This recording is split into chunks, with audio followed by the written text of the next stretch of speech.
नमस्कार दोस्तों, मेरा नाम है मनीष और आप देख रहे हैं प्रीमियम पॉलिटिकल इनसाइट। आज के इस वीडियो में हम डिस्कस करेंगे राजस्थान में चल रहे पॉलिटिकल गेम ऑफ थ्रोन्स के बारे में।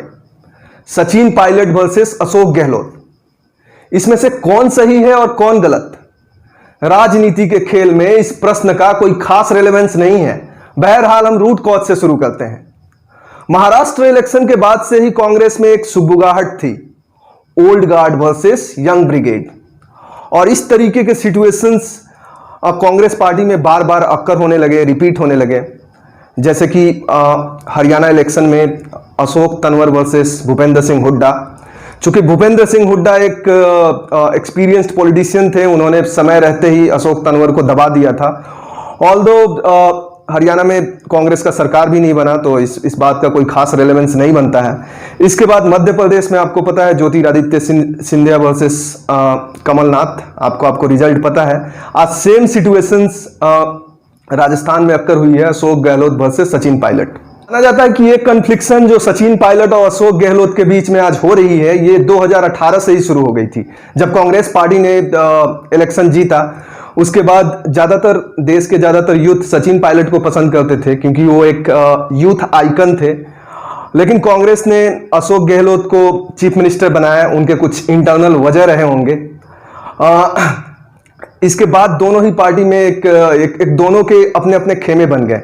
सचिन पायलट के खेमे बन गए और अशोक गहलोत के खेमे बन गए। खेमे में एमएलए और उनके बीच में कोई कोऑर्डिनेशन नहीं था, एक डिस्ट्रस्ट था। फिर राहुल गांधी आए और एक फोटोग्राफ्स खिंचवाया दोनों के साथ में, यह दिखाने के लिए कि हम साथ साथ हैं, अब हम में कोई डिफरेंसेस नहीं है। लेकिन ये पर्दे के पीछे कुछ और खेल चल रहा था, जो आज बेपर्दा हो गया। और सचिन पायलट, एक परसेप्शन है सचिन पायलट के बारे में, यंग, डायनामिक, अच्छा ट्रैक रिकॉर्ड, छोटे से उम्र में एक बड़ा पॉलिटिकल माइलस्टोन अचीव करा उन्होंने। आज पॉलिटिक्स परसेप्शन पॉलिटिक्स में चली गई। पहले मुद्दों की राजनीति हुआ करती थी, मुद्दे पे राजनीति ज्यादातर होती थी और फेस पे भी पॉलिटिक्स होता था। लेकिन अब परसेप्शन पॉलिटिक्स हो गया। आप काम करो, हर पॉलिटिशियन काम करता है, कुछ गलत होता है, कुछ सही होता है, उसके कुछ डिसीजन अच्छे होते हैं, कुछ लोगों के लिए बुरे होते हैं। ओवरऑल इमेज कैसा है उस पॉलिटिशियंस का, उसके बेस पे जनता चूज करती है। तो परसेप्शन पॉलिटिक्स हो गया। तो सचिन पायलट का परसेप्शन एक तरीके से यूथ के बीच में काफी अच्छा है। इसीलिए जब एबीपी न्यूज को अशोक गहलोत ने इंटरव्यू दिया, तो उन्होंने भी बोला पॉलिटिकल जर्नी में हमने भी काफी यंग एज में बहुत कुछ अचीव करा, लेकिन फिर कांग्रेस के बुरे दौर आए, काफी बुरे दौर आए, और उस दौर में हमने मिलकर काम करा, अपने साथियों के साथ मिलकर काम करा और कांग्रेस को आगे बढ़ाया। तो ये एक साख है, ये एक क्रेडिबिलिटी है जो आला कमान मानते हैं और समझते हैं। इसीलिए आला कमान ने अशोक गहलोत को चीफ मिनिस्टर बनाया। प्रायोरिटी वाइज आला कमान अशोक गहलोत को ज्यादा प्रायोरिटी देते हैं। तो ये तो रहा कन्फ्लिक्शन, ये तो रहा एक बेसिक सा ओवरव्यू। चलिए अब हम क्वेश्चन सेशन कर लेते हैं। मार्केट में कुछ क्वेश्चन आ रहे हैं। सचिन पायलट ग्रिडी हो रहा है पावर के लिए, तो पॉलिटिक्स में इसे ग्रिडी नहीं बोलते हैं, इसको एम्बिशियस बोलते हैं। और जब तक एम्बिशन नहीं होगा तो आप आगे नहीं बढ़ पाओगे। और आप ट्रैक रिकॉर्ड भी देखो ना सचिन पायलट का, वो आगे बढ़ना चाहते हैं।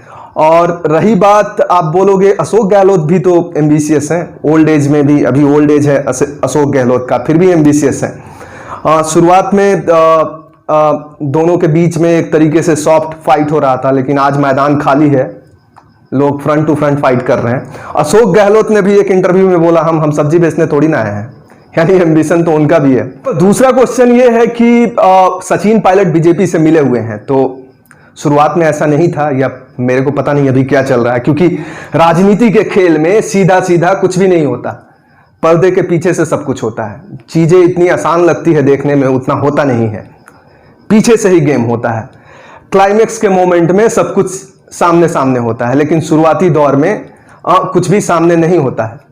तो ऐसा माना जा रहा है कि सचिन पायलट अपना बार्गेनिंग चेक कर रहे थे, कांग्रेस में अपना बार्गेनिंग पावर देख रहे थे। यहां पर एक सच बात तो ये है कि ये कांग्रेस की इंटरनल पॉलिटिक्स है, इंटरनल रिफ्ट है। कांग्रेस को चाहिए कि सिचुएशंस को वो अच्छे तरीके से हैंडल करे। ये सिचुएशंस पहली बार नहीं आई है, इस तरीके के सिचुएशंस अभी मध्य प्रदेश में रिपीट हुआ और पहले भी रिपीट हो रहे थे पहले भी।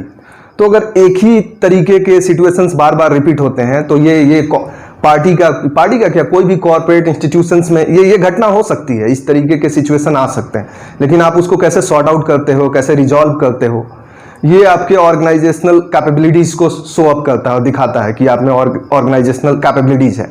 अगर कांग्रेस सचिन पायलट के मैटर को भी हैंडल नहीं कर पाया ना, तो एक तो कांग्रेस डाउनग्रेड हो रही है, ग्रो कर रही है बट निगेटिव ग्रो कर रही है कांग्रेस। मुट्ठी भर जो वोट शेयर है कांग्रेस का वो श्रिंक करके, कॉन्ट्रैक्ट करके मुट्ठी भर हो चुकी है।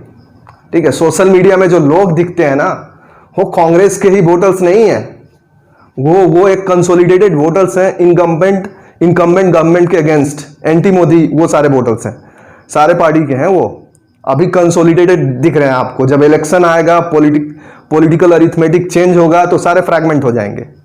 कांग्रेस इतने से बचे हुए हैं, थोड़े से। और अगर कांग्रेस को जीतना ही है तो आज कोरोना का एरा है, इसमें बहुत सारे प्रॉब्लम्स हुई है, कोरोना को लेके काफ़ी ज़्यादा प्रॉब्लम हुई है।